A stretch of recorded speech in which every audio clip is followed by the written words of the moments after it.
ओम शांति। आज 22 सितंबर की मुरली है। प्रातः मुरली ओम शांति। बाप दादा मधुबन से। मीठे प्यारे प्राणेश्वर प्रिय पिता कहते हैं, मीठे बच्चे, इस बेहद के ड्रामा में हीरो हीरोइन का पार्ट तुम्हारा है, बाप का नहीं है। बाप के पास सिर्फ पतितों को पावन बनाने का हुनर है। क्या कहा बाबा ने? इस बेहद के ड्रामा में हीरो हीरोइन का पार्ट तुम्हारा है, बाप का नहीं है। बाप के पास सिर्फ पतितों को पावन बनाने का हुनर है। प्रश्न है, ब्रह्मा के चित्र को देख जो प्रश्न उठाते हैं उन्हें कौन सा राज समझाना है? बहुत सुंदर प्रश्न है। ब्रह्मा के चित्र को देख जो प्रश्न उठाते हैं उन्हें कौन सा राज समझाना है? उत्तर है, उन्हें समझाओ कि यह आदि सो अंत वाली आत्मा है। जो सबसे पहला प्रिंस कृष्ण है, उन्हीं के लास्ट जन्म में यह ब्रह्मा है और इन्हीं के तन के द्वारा बाबा पार्ट बजाते हैं और अंतिम इनका जन्म होता है, तब इनके शरीर का आधार लेते हैं। यह पतित तन है, इन्हें ही पावन बनाना है। यह कोई भगवान नहीं है, ये ब्रह्मा कोई भगवान नहीं है, ये पतित तन है। इस पतित तन को पावन बनाना है और इसी का आधार बाबा को लेना है। भगवान तो एवर प्योर है, उसने इनके तन का आधार लिया है। गीत है मुखड़ा देख ले प्राणी, क्या क्या है तेरे मन में। ओम शांति, ओम शांति। बाप ने जो बच्चों को समझाया है, शांति के लिए कोई बाहर दर दर धक्का नहीं खाना है। जैसे हठयोगी सन्यासी समझते हैं, गृहस्थ व्यवहार में रहते शांति मिल नहीं सकती है, लेकिन शांति कहाँ मिलेगी? जंगल में मिलेगी, ऐसा हठयोगियों का सोचना है। परंतु बाप समझाते हैं शांति वहाँ भी नहीं मिल सकती। इस पर एक कहानी है, दृष्टांत सुनाते हैं कि एक रानी का हार गले में ही पहना हुआ था और जाकर के ढूंढ रही थी बाहर। इसका मतलब ये है कि शांति तुम्हारे अंदर ही है। अपने आप को शांत करना है, ना कि बाहर जाकर ढूंढना है। अंदर में अशांति होगी तो कितनी भी शांति हो, आप शांत होंगे? नहीं होंगे ना। अपने अंदर परमात्मा की शांति की शक्ति भरकर खुद को शांत करना है, क्योंकि आत्मा का पहला स्वधर्म शांति ही है। ऐसे शांति तो तुम्हारे गले में पड़ी है, बाहर कहाँ ढूंढते हो? बाप आकर समझाते, बच्चे तुम आत्मा का स्वधर्म ही शांत है, तभी तो हम ओम शांति कहते हैं। ओम शांति माना मैं आत्मा शांत स्वरूप। तो यह शरीर तो तुम्हारी कर्मेंद्रियाँ हैं जिससे तुमको पाठ बजाना पड़ता है। आत्मा तो अविनाशी है, आत्मा कोई छोटी बड़ी नहीं होती है ना, विनाशी होती है। बाबा कहते हैं ना तो विनाशी होती है ना छोटी बड़ी होती है। हाँ, आत्मा पतित बनती है, इनको ही पावन बनाना होता है। आत्मा को पहले किशोर शरीर मिलता है, माना छोटा शरीर, बच्चा। फिर मैं आत्मा ही बैरिस्टर आदि बनता हूँ। जब बड़े बनते हैं तो क्या होता है? फिर बैरिस्टर आदि बनते हैं। जैसे आत्मा को किशोर शरीर मिलता है, फिर युवा, फिर वृद्ध होता है। आत्मा ही तो है ना जो एक रस बन होगी।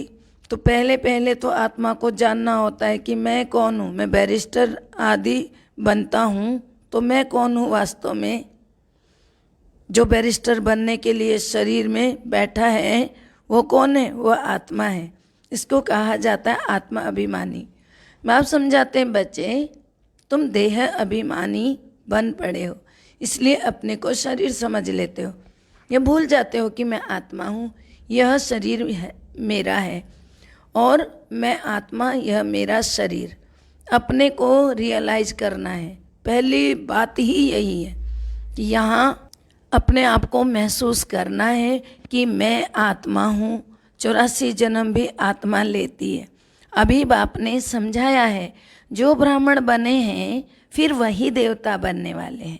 ऐसे भी नहीं कि सब 84 जन्म लेते हैं। कोई पहले आएगा, फिर कोई 50-100 वर्ष बाद भी आते रहेंगे, कोई के फिर 80-82, जन्म होंगे, कोई के कितने जन्म होंगे। मनुष्य तो 84 लाख जन्म कह देते हैं।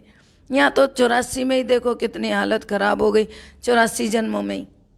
और 84 लाख होती तो सारे कीड़ों की तरह हो जाते मनुष्य दुनिया में। क्या उनकी आयु होती? आयु भी तो घटती जाती है ना, जितनी जनसंख्या बढ़ती जाती है, जितना समय बढ़ता जाता है। तो इनसे भी सेटिस्फाइड नहीं होते हैं। कहते हैं 84 लाख जन्म कह दिया, फिर भी सेटिस्फाइड नहीं होते हैं, फिर भी कह देते हैं कण कण में भगवान है। अब कण कण में, मिट्टी में, हर जगह भगवान कहने लग जाते हैं। अब भगवान कहते हैं कि मैं किसी मनुष्य तन में भी नहीं होता हूँ, ना तो जानवर में, तो बहुत दूर की बात है। पत्थर टिक्कर में कैसे हो सकता हूँ जब मैं मनुष्य तन में ही नहीं होता हूँ। फिर शिव बाबा कहते हैं आपने समझाया है नंबर 1 ही लास्ट नंबर में तमो प्रधान बनते हैं। यही ब्रह्मा जो लास्ट नंबर में तमो प्रधान बने, जिसका नाम मैंने आकर के ब्रह्मा रखा है जब मैंने इनके तन का आधार लिया है। फिर बाबा ने आगे कहा मैं खुद कहता हूँ कि मैं बहुत जन्मों के अंत में साधारण तन में प्रवेश करता हूँ। जिसने पूरे 84 जन्म लिए हैं वह तो जरूर पतित होगा ना, पावन तो हो नहीं सकता है ना। बाप खुद कहते हैं पहले नंबर में कृष्ण फर्स्ट प्रिंस, फिर श्री नारायण तो बाद में बनता है जब बड़ा होता है, वह भी 20-25 वर्ष कम हो जाते हैं। उनके भी पूरे 84 जन्म नहीं कहेंगे जब लक्ष्मी नारायण बन जाते हैं। तो नंबर 1 है कृष्ण, भल वही फिर स्वयंवर के बाद नारायण बनते, परंतु हिसाब तो बच्चों को करना है ना। तो लक्ष्मी कौन बनती है?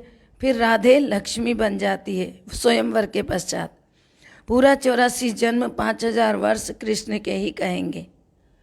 तो बाप बैठ समझाते हैं मैं कल्प कल्प उसी ही तन में आता हूँ जिसका आदि से लेकर अंत तक पाठ चलता है, जिसका शुरू से लेकर आखिरी तक पाठ चलता है, मैं उसी के तन में आता हूँ। दूसरे कोई मैं आ ही नहीं सकता हूँ। हिसाब है ना, ब्रह्मा ही पहला नंबर ठहरा, मैं आ कैसे सकता हूँ जब ब्रह्मा ही पहला नंबर है। तुमसे बहुत से लोग पूछते हैं कि सिर्फ एक ही ब्रह्मा में क्यों आते हैं, परंतु हिसाब है ना, क्योंकि यह समझने की बातें होती है। एक ही बात बाबा ने कह दिया कि जिसके पूरे 84 जन्म अर्थात एक पल का भी फर्क ना हो, पूरा एक एक पल गिनती करके 84 जन्म कहलाएगा, तो वो कौन है? एक ही होगा जो सबसे पहले धरती पर उतरा है, तो और किसी पर कैसे आ सकते हैं। इसीलिए बाबा कहते हैं ये समझने की बातें। गाया भी हुआ है ब्रह्मा द्वारा स्थापना करते हैं, विष्णु व शंकर द्वारा स्थापना नहीं करते हैं। यह और कोई का काम ही नहीं है। मनुष्य रचना और रचना को जानता ही नहीं है। यह भी ड्रामा में नूंदे बनी बनाई बन रही है। चिंता ताकि कीजिए, बाबा उदाहरण दे रहे हैं, यह भी अभी की बात है। चिंता किन की करनी चाहिए? जो होनी है वह तो होती ही है, वह बदल नहीं सकती। आज जो कुछ होता है फिर 5000 वर्ष बाद होगा। अभी संगम पर आप जो भी पाठ बजा रहे हैं, जो देख रहे हैं, वो 5000 वर्ष बाद फिर वैसा ही होगा। तो कोई भी बात ऐसी देखो तो बोलो यह कोई नई बात नहीं है, 5000 वर्ष पहले भी हुआ था, एकदम ऐसा ही लिख दो। फिर भल वह आकर पूछे, लिखने में कोई हर्जा नहीं, लिख दो आप। लिखने में बाबा ने कहा कोई हर्जा नहीं, तभी तो आके पूछेगा ना।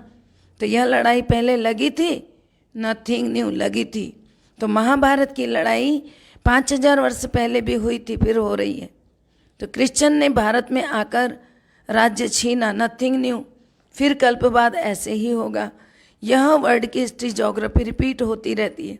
अब फिर से आदि सनातन देवी देवता धर्म की स्थापना हो रही है। जिनके 84 जन्म पूरे हुए हैं वह पहले नंबर में लक्ष्मी नारायण बनेंगे। यह सब राज बाप बैठ समझाते हैं। फिर बाबा कहते हैं मैं मनुष्य सृष्टि का बीज रूप हूँ। इनको उल्टा झाड़ कहा जाता है। इस कल्प वृक्ष की आयु 5000 वर्ष है। स्वस्तिका में 4 भाग बनाया जाता है। भाग एक जैसे देखेंगे युग भी इक्वल है, जैसे एक भाग है उसी तरह युग भी 4 युग इक्वल है, उसमें फर्क नहीं पड़ सकता। जैसे एक युग 1250 वर्ष का है तो सृष्टि चक्र का एक भाग 1250 वर्ष का दिखाया गया है। तो बाबा के द्वारा बहुत महीनता से हर बात को समझाया गया है।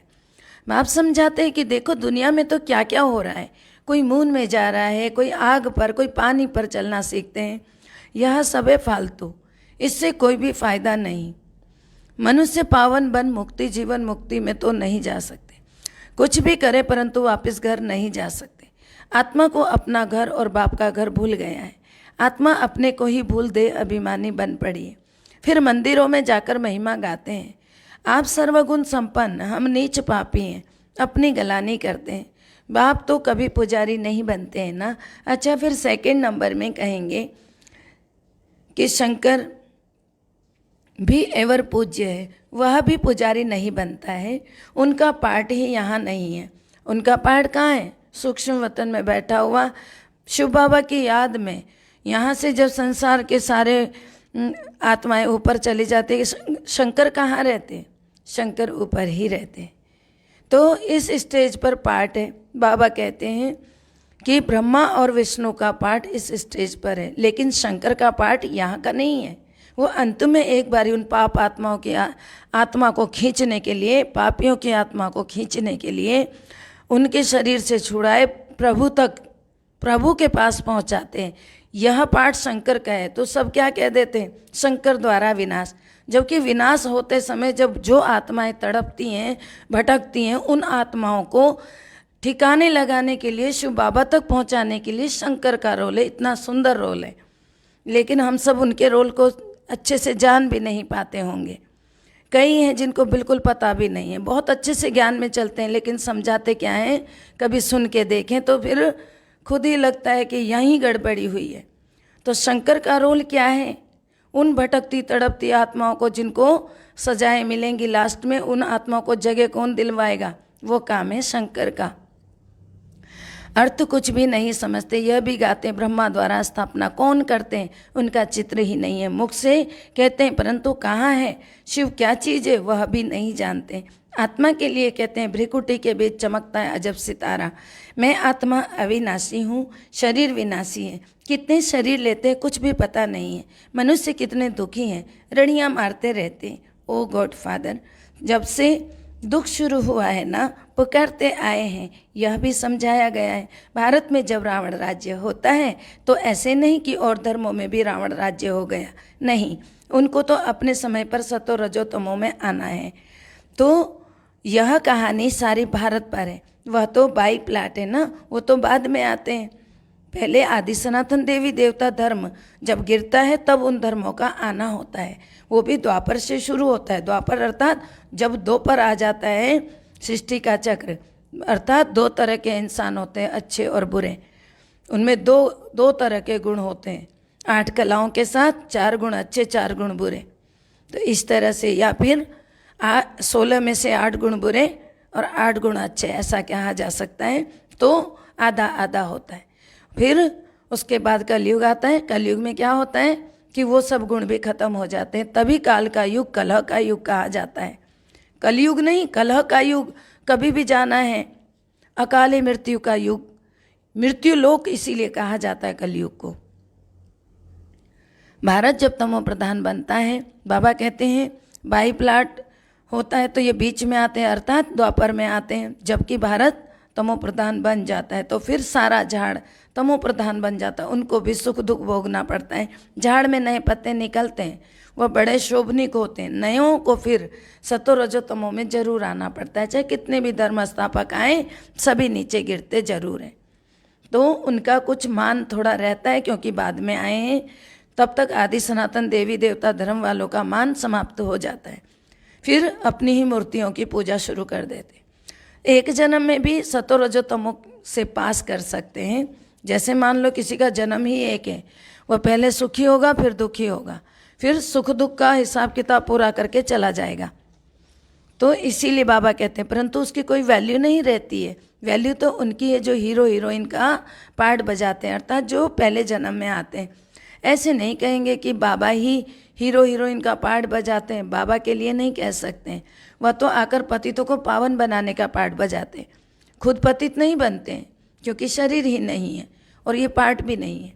पार्ट किनका है? मनुष्य आत्माओं का, मनुष्य शरीर वाली आत्माओं का।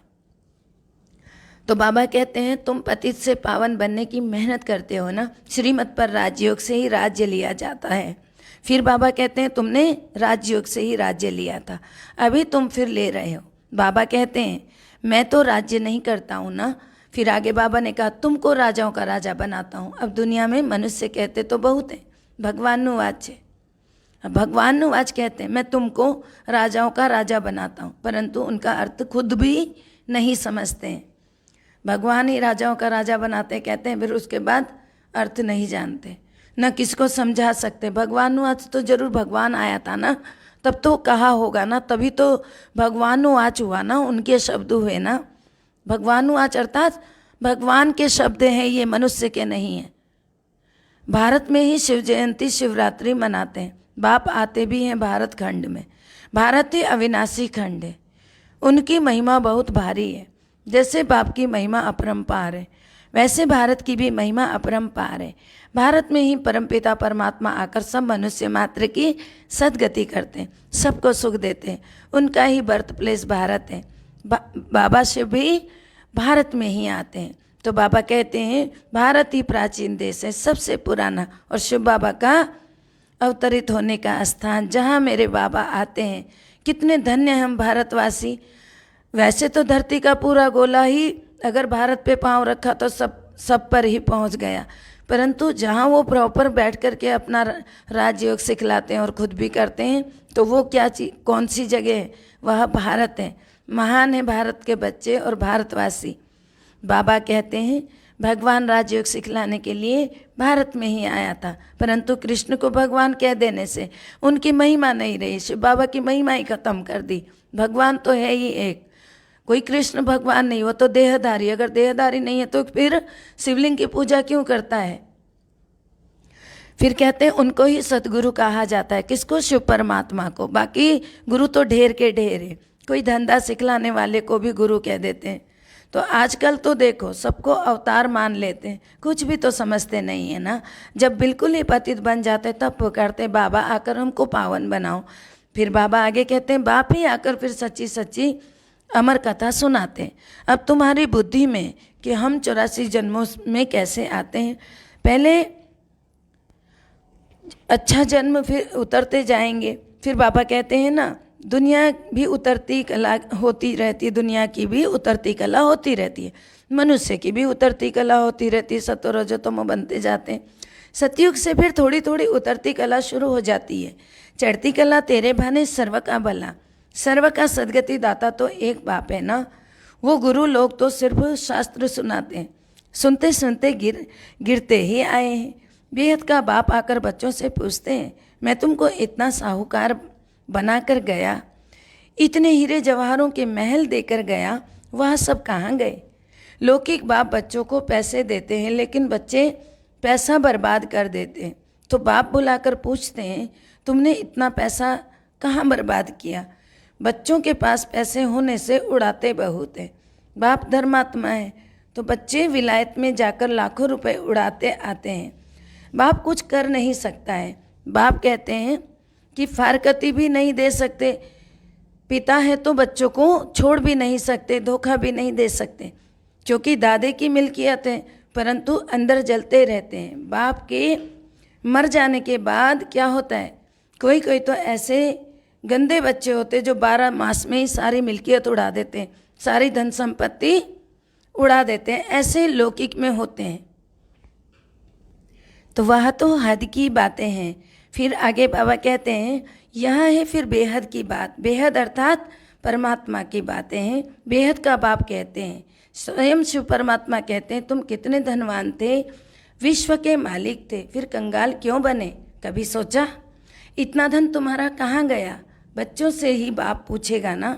तो पूछ रहे हैं शिव परमात्मा, जवाब दीजिए कि इतना धन, इतने अमीर, तुम राजा रानी महाराजा रानी थे, लक्ष्मी नारायण थे, सारा धन कहाँ गवाया? तो भारत को इतना साहूकार बनाया, सब पैसे कहाँ गए? है किसी के पास जवाब? किसी के पास भी नहीं है। उसका जवाब स्वयं पिता देते हैं। कहते हैं फिर बाप ही बैठ यह बात समझा रहे हैं, भक्ति मार्ग में तुमने कितना खर्चा किया, शास्त्र आदि के पिछाड़ी कितना खर्चा करते हो। माथा भी टेकते गए, टिप्पण भी घिसता गया, माथा घिस गया, पूरे बाल उड़ गए, लेकिन भगवान मिला क्या? पैसे आदि भी सारे गंवा दिए। यह ड्रामा है, यह है ड्रामा। हम तुमको साहूकार बनाते हैं, रावण तुमको कंगाल बना देते। भारतवासियों को ही बाप समझाएंगे ना। फिर भारत ही सोने की चिड़िया थी, इतना धन था जो दूसरे धर्म वाले लूट कर ले गए। ख्याल तो कीजिए ना कि भारत क्या था। यह भी ड्रामा बना हुआ है। कभी आपने सोचा भारत क्या था? क्यों कहा जाता है सोने की चिड़िया? पूरा भारत ही सोने का था। भारत ही हेवन, स्वर्ग था। भारत ही हेल बन गया, अभी नर्क बन गया। इसीलिए बाबा ने सीढ़ी में भी ऐसी सीढ़ी बनवाई जो कोई भी समझ सके कि हम पतित हैं, इस समय हम पापात्मा बने हुए। छोटे छोटे बच्चों को भी चित्र पर समझाया जाता है ना। नक्शे बगैर बच्चे क्या समझेंगे? बाप ही आकर पतित से पावन बनाने की सहज युक्ति बताते हैं। सहज से सहज भी है, डिफ़िकल्ट से डिफ़िकल्ट भी है, कठिन से कठिन भी है, आसान से आसान भी है। क्या चीज़? भगवान की पढ़ाई। तो सत्युग में देही अभिमानी रहते हैं, आत्मा समझती है अभी शरीर बड़ा हुआ है, यह पुराना चोला छोड़ दूसरा लेना है। जैसे साक्षात्कार होता है ना, किसी के दर्शन होते हैं, अब जाकर बच्चा बनना है, तो कहते हैं बाबा कि जैसे तुम शरीर छोड़ते हो ना, सत्युग में तुम्हें साक्षात्कार हो जाता है कि हम फलानी जगह जाकर बच्चा बनेंगे। तो यह पुराना चोला छोड़कर दूसरा लेना है। तो अब जाकर हमें बच्चा बनना है, पुरानी खल छोड़ देते हैं। इसी तरह से जिस तरह से सांप अपनी केंचुली को छोड़ता है, इसी तरह हम अपने शरीर को छोड़ देते हैं और जाकर के जहाँ बच्चा बनना है उसका पहले से ही पता होता है। तो यहाँ कोई मरता है तो रोते भी हैं, बैंड बाजा भी बजा लेते हैं और रोते भी रहते हैं। तो सत्युग में तो खुशी से ही एक शरीर छोड़ दूसरा लेते हैं और बैंड बाजे के साथ ही छोड़ा जाता है। साधमाना मनाते हैं, यहाँ कितना अफसोस करते हैं, वहाँ तो खुशियाँ मनाते हैं कि अब जाकर नया शरीर लेना है, इसलिए खुशी मनाओ। तो कोई मरता है तो कहते हैं ना स्वर्ग पधारा, तो इसका मतलब नरक में था ना, तभी तो स्वर्ग पधारा। सोचिए जरा, क्यों बोलते हैं कि स्वर्गवास हुआ? स्वर्गवास क्यों हुआ? क्योंकि नरक में था। अभी पुरुषार्थ कर रहे हो स्वर्गवासी बनने के लिए, बाप तुमको स्वर्गवासी बनाते हैं। बाप आते ही है जीवन मुक्ति देने, रावण के बंधन से छुड़ाए जीवन मुक्त करते हैं। बाप कहते हैं मैं कल्प पहले माफिक आकर राजयोग सिखलाता हूँ, कल्प कल्प ब्रह्मा के ही तन में आता हूँ। तुमको ब्राह्मण जरूर बनना है, यज्ञ में ब्राह्मण तो जरूर चाहिए ना।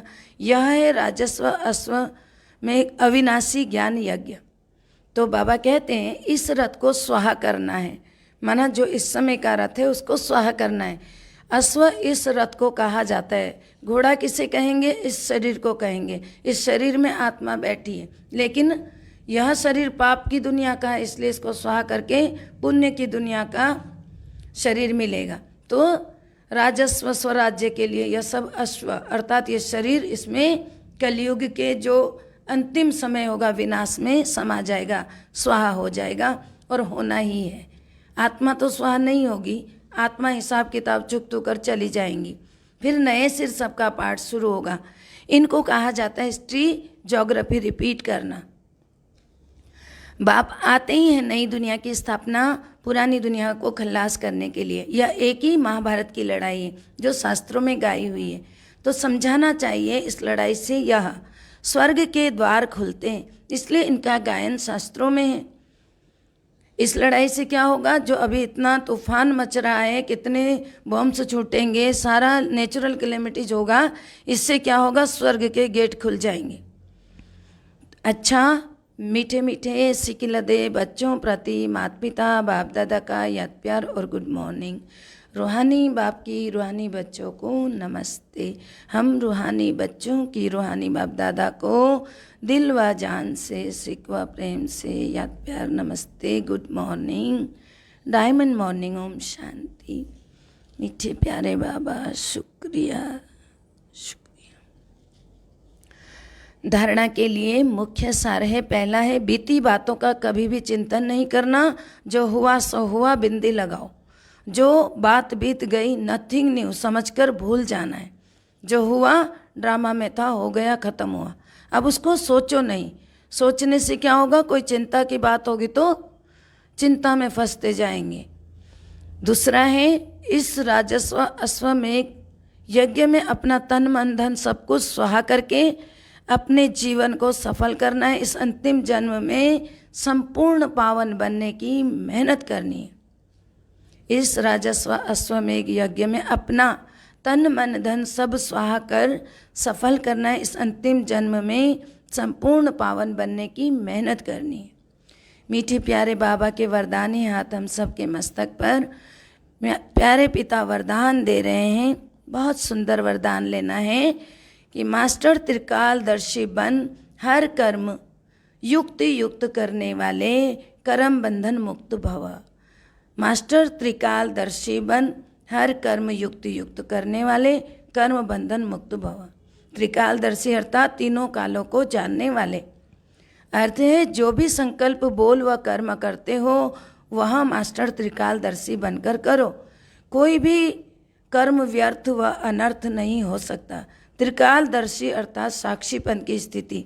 जो कल हुआ था वो आज नहीं है, जो आज है वह कल नहीं होगा। कल वो होगा जो पहले हुआ था, वही सतयुग, वही अच्छी दुनिया। लेकिन अभी क्या, अभी साक्षीपन की स्थिति में स्थित होना है। उन सब बातों को ख्याल में रखना है कि जो आज हमारे साथ दुख या सुख है ये वाला समय निकल जाएगा। तो कर्म की जो गुह्य गति है उसको जानकर इन कर्मेंद्रियों के द्वारा कर्म कराओ। ऑर्डर करो अपनी कर्मेंद्रियों को, ये काम अच्छा है, ये बुरा है, अच्छे कार्य करो तो वो उसी अनुसार शरीर काम करेगा। कभी भी कर्म के बंधन में नहीं बंधेंगे। हर कर्म करते कर्म बंधन मुक्त रहो। कर्मातीत स्थिति का अनुभव करते रहेंगे। स्लोगन है, जिनके पास हद की इच्छाओं की अविद्या है वही महान संपत्तिवान है। जिनके अंदर हद की इच्छाएं बिल्कुल नहीं है वो कौन है? महान संपत्तिवान है। ओम शांति। सर्व का भला हो, सब सुख पाएं, सब परमात्मा से जुड़ जाएं। सर्व का भला हो, सब सुख पाएं, सब परमात्मा से जुड़ जाएं। सर्व का भला हो, सब सुख पाएं, सब परमात्मा से जुड़ जाएं। अंत समय में अपना जीवन सफल बनाएं, मुक्ति जीवन मुक्ति को पाएं। शांति।